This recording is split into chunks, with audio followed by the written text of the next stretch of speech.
Il vocabolo Tug deriva dal termine in bengali Tog, che significa letteralmente truffatore. Si tratta di un'antica setta religiosa i cui appartenenti venivano chiamati Togi, traslitterato poi in inglese come Tug. Fino a metà dell'Ottocento erano temuti e rispettati, godevano di una certa notorietà per la loro fama di rapinatori, predoni, ma soprattutto di assassini particolarmente cruenti.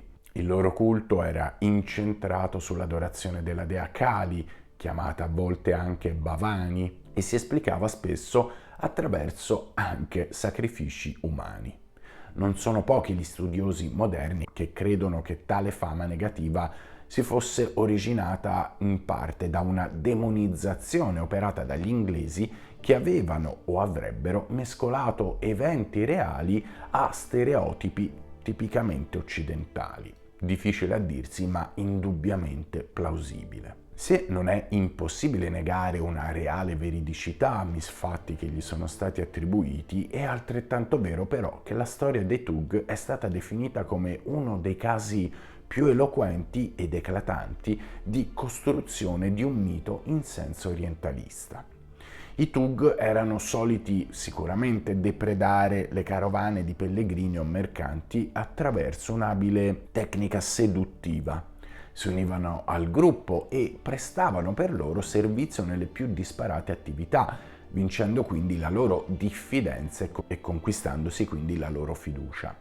Nel momento più propizio uccidevano nel sonno tutti i membri della carovana per poi derubarli di tutti i loro beni. Spesso i Tug poi uccidevano le loro vittime per strangolamento attraverso un laccio molto più verosimilmente con un fazzoletto chiamato rumal, che in bengali moderno significa appunto fazzoletto, per poi nasconderne i corpi. Non di rado però le vittime venivano anche rapite e tenute prigioniere al fine di trasportarle in un tempio dedicato alla dea Kali per poi sacrificarle.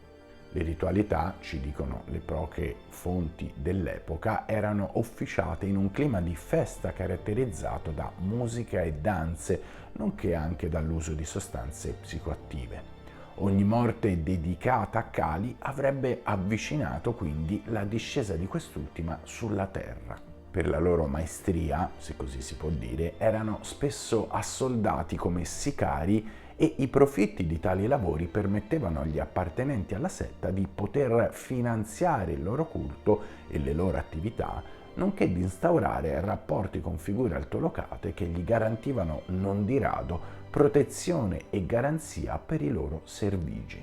La situazione ben presto però iniziò a divenire problematica quando figure di spicco della società indiana o della politica indiana iniziarono ad abbracciare il culto della sanguinaria dea Kali sul finire dell'Ottocento. Già con l'annessione britannica dell'India, la setta era stata vista immediatamente come una realtà criminale e come tale i suoi appartenenti erano stati subito ricercati nel tentativo di sradicare le loro pratiche e ovviamente il loro culto. L'appartenenza dei nobili indiani ai Tug era però largamente diffusa nel paese e tale sodalizio ostacolò spesso le operazioni degli emissari di Sua Maestà per cancellarne il culto.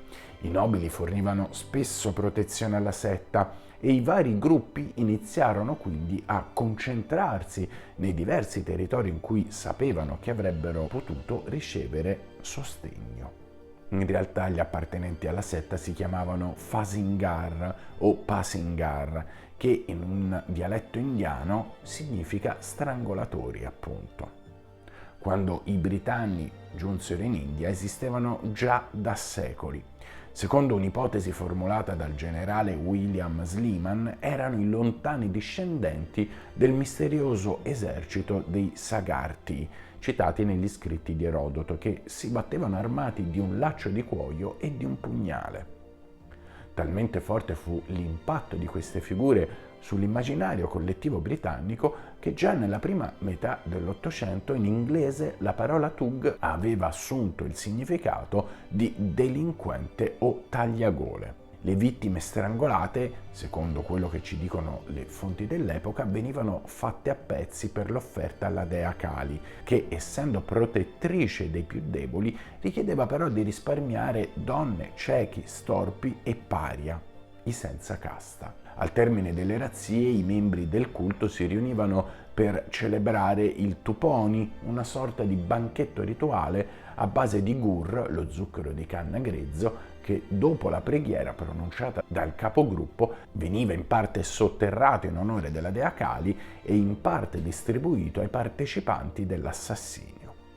I Thug, ci dicono le tradizioni e le fonti, erano superstiziosi e consideravano presage di sventura un serpente che attraversava la strada, un ululato di un lupo o il raglio di un asino. Possedevano anche un codice segreto chiamato Ramasi con cui comunicavano. Ad esempio, poggiare una mano sulla bocca significava che non vi erano pericoli, mentre avvicinarla alla gola significava che qualcuno si stava avvicinando. Questo codice era tramandato e insegnato da padre in figlio, solo quando questo, a 10 o 12 anni, era iniziato all'interno della setta.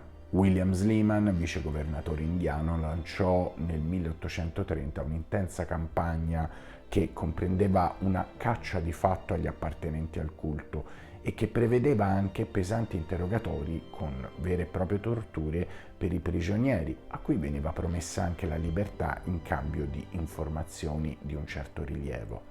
Nel giro di 7 anni il culto si ridusse notevolmente e si estinse quasi completamente pochi anni dopo, quindi in circa 10 anni i Thug furono quasi del tutto estirpati dall'India.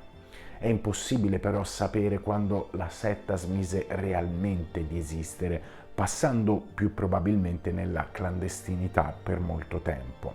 Tuttavia è dato per certo che nel 1890 del culto non c'era più traccia. In realtà la maggior parte delle storie sulla distruzione della fantomatica setta provengono da racconti riportati da ufficiali britannici al servizio dello stesso Sleeman e spesso non trovano fondamenti e appigli certi. Nel 1904, ad esempio, gli ufficiali britannici scoprirono un complotto organizzato da un gruppo di persone che erano ancora fedeli agli ideali dei Thug, il che causò ovviamente grande preoccupazione e fece dubitare che il gruppo si fosse realmente estinto.